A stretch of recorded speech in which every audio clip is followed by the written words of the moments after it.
ሰላም ሰላም ጤና ይስጥልኝ ክቡራትና ክቡራን የብርሃን ቴሌቪዥን አድማጭ ተመልካቾች እንደምን አላችሁ?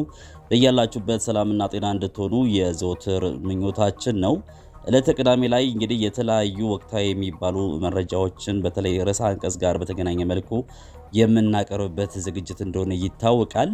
ለዛሬ ይሄንን ርዕሰ ጉዳዩን ወደ ጎን በማድረግ ከወቅታዊ ጉዳይ ጋር በተገናኘ መልኩ ዛሬ እንግዲህ ጠዋት 3 ሰዓት ላይ የኢትዮጵያ ኦርቶዶክስ ተዋሕዶ ቤተክርስቲያን ቅዱስ ሲኖዶስ መግለጫ ይሰጣል ተብሎ ሲጠበቅ ነበረ። በሰዓቱ ይሄ መግለጫ አልቀረበም። በጣም በሚያስገርም ሁኔታ ምናልባት ካልተሳሳትኩኝ ለ7:25 ጉዳይ አካባቢ ላይ ነው መግለጫው የተሰጠው። መግለጫውን ለመስጠት አባቶች ፊታቸውን ስንመለከት ደስታ ፊታቸው ርቋል።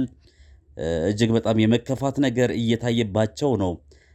ምናልባት ከበስተጀርባቸው ምን እንዳለ ባናውቅም ግን ሙሉ መግለጫው ምን ይመስላል የሚለውን ይሄንን መረጃ ነው ወደ እናንተ የምናቀርበው።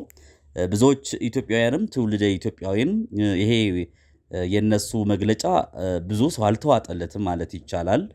ብዙ ሰው ያልጠበቀው መረጃ እንደሆነ ነው ብዙዎቹ እየተናገሩ የሚገኙት። ለማንኛውም በኦርቶዶክስ ቤተክርስቲያን የተጠራው ሰልፍ ላልተወሰነ ጊዜ ተራዝሟል። ሌሎች መረጃዎችንም እናካፍላችኋለን። የኢትዮጵያ ኦርቶዶክስ ተዋሕዶ ቤተክርስቲያን መሪዎች በከፍተኛ የመንግስት ባለስልጣናት ጋር ባደረጉት ውይይት የቤተክርስቲያኗ አቋም ተቀባይነት በማግኘቱ ለእሁድ ታቅዶ የነበረው ሰልፍ ላልተወሰነ ጊዜ መራዘሙን ቢቢሲ ገልጿል። በኦርቶዶክስ ቤተክርስቲያን አባቶች መካከል የተፈጠረውን ችግር ተከትሎ ውጥረት በነገሰበት ጊዜ በቤተክርስቲያኗና በመንግስት መሪዎች መካከል አርብ ከሰዓት በኋላ በተደረገ ውይይት መንግስት ቤተክርስቲያኗ ያቀረበችውን ቅድመ ሁኔታ መቀበሉ ተገልጿል። የውይይቱን ውጤት በተመለከተ የቤተክርስቲያኗ ቅዱስ ሲኖዶስ አባላት በተገኙበት በተሰጠው ጋዜጣዊ መግለጫ ላይ በውይይቱ በዋነኝነት ከቤተክርስቲያኗ ሃይማኖታዊ ቀኖናዊና አስተዳደራዊ ሕግ ውጪ ምንም አይነት ድርድር እንዳልተደረገ ተገልጿል።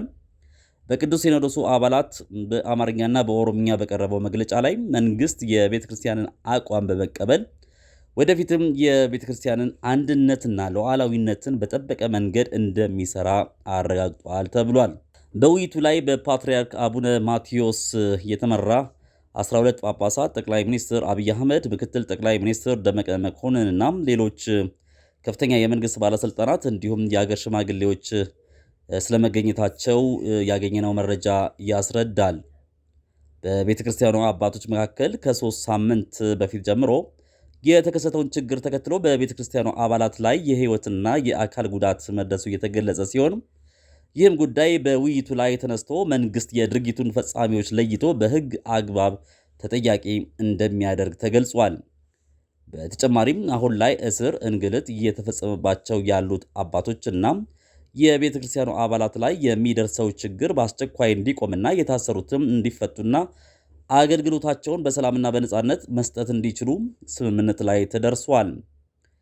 የቤተክርስቲያኗ መሪዎች ከመንግስት ባለስልጣናት ጋር ባደረጉት ውይይት መንግስት የቤተክርስቲያኒቱን አቋም ሙሉ በሙሉ የተቀበለ መሆኑ ይህንንም ለማስፈጸም ጊዜ የሚያስፈልግ በመሆኑ እሁድ የካቲት 5 2015 ዓ.ም ሊካሄድ የነበረው ሰላማዊ ሰልፍ ወደ ሌላ ጊዜ መተላለፉ ተገልጿል ይላል ያገኘነው የቢቢሲ መረጃ። በነገራችን ላይ ክቡራትና ክቡራን የብርሃን ቴሌቪዥን አድማጭ ተመልካቾች ይሄ ላልተወሰነ ጊዜ ሰላማዊ ሰልፉ ተራዝሟል የሚለው ቃል ምን ማለት እንደሆነ ብዙዎች በራሱ ግራ የተጋቡበት ሁኔታ ተፈጥሯል። ምናልባት ሰልፉ መካሄዱ እርግጥ ነው ማለት ነው ወይስ ይሄ ራሱ ሌላ ጥያቄ የሚያስነሳ ሆኖ አግኝተነዋል። በቤተክርስቲያን በኩልም በሕግ የተያዙት ጉዳዮች የሕግ ሂደታቸውን ተከትለው የሚቀጥሉ መሆናቸውን በመጥቀስ መንግስትም የቤተክርስቲያንን ጥሪ ተቀብሎ ለውይይት ፈቃደኛ መሆኑን የቅዱስ ሲኖዶስን ውሳኔ በማክበር በውሳኔው መሰረት የሚፈጸም መሆኑን በማረጋገጡ ምስጋና አቅርበዋል። ጥር 14 2015 ዓ.ም 3 ጳጳሳት ቤተክርስቲያኗ ሁሉን አሳታፊ አይደለችም፣ እንዲሁም በቀሪው የአገሪቱ ክፍል ያሉ ምዕመናን በቋንቋቸው ያገለገለች አይደለም በሚል ለ26 ኤጲስቆጶሳት ሹመት ከሰጡ በኋላ ነበር ቀውሱ የተጀመረው።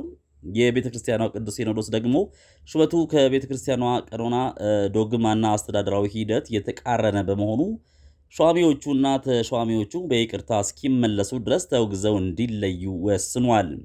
ይህንንም ተከትሎ በቤተ ክርስቲያኑ አገልጋዮችና ምዕመናን ላይ ጉዳት የደረሰ ሲሆን ጠቅላይ ሚኒስትሩ በካቢኔ ስብሰባ ላይ በሰጡት አስተያየትም በመንግስትና በቤተ ክርስቲያኗ መካከል መካረሩ ተፈጥሮ ቆይቷል። መንግስት ቢያስተካክልም ቤተ ክርስቲያኗ በተደጋጋሚ በሰጠችው መግለጫ መንግስት ወገንተኛ ሆኗል፣ ሕግንም እያስከበር አይደለም በማለት የቤተ ክርስቲያኗ ተከታዮች እሁድ የካቲት 5 2015 ዓ.ም አደባባይ ወጥተው ተቃውሟቸውን እንዲያሰሙ ጥሪ ቀርቦ ነበር። ነገር ግን መንግስት የተፈጠረን ውጥረት ለማርገብ በወሰደው እርምጃ ከቤተ ክርስቲያኗ መሪዎች ጋር በመወያየት ከስምምነት በመድረሱ ሰልፉ ለሌላ ጊዜ እንዲተላለፍና የቤተ ክርስቲያኗ ጥያቄ መልስ እንዲያገኝ መወሰኑን ቤተ ክርስቲያኗ በሰጠችው መግለጫ ላይ አሳውቃለች።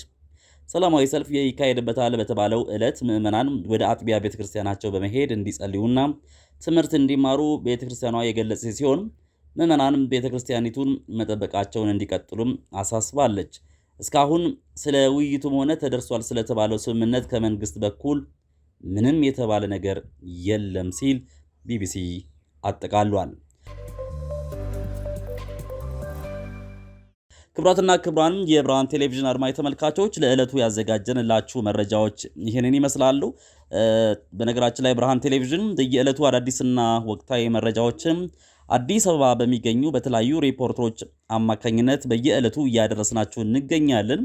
እንዲሁም ደግሞ ብርሃን ቴሌቪዥን መቀመጫውን ካናዳ ቶሮንቶ ያደረገው ባልደረባችን ብርሃኔም ይሄንን በተመለከተ የተለያዩ እያቀረበላችሁ ይገኛል። በተለያዩ ቪዲዮዎችን እያስደገፈ ብሬን በዚህ አጋጣሚ በጣም ከልብ አድርገን እናመሰግናለን። ካናዳ ቶሮንቶ የሚገኙ ኢትዮጵያውያንና ትውልደ ኢትዮጵያውያን ስለምታደርሰን መረጃ እዚህም መቀመጫውን ብርሃን ቴሌቪዥን በሚገኙ ኢትዮጵያ ውስጥ በተለይ አዲስ አበባ በሚገኘው ሪፖርተሮች አማካኝነትም በተቻለን አቅም ሚዛናዊ በሆነ መንገድ የተለያዩ መረጃዎችን ልናቀርብላችሁ እንወዳለን።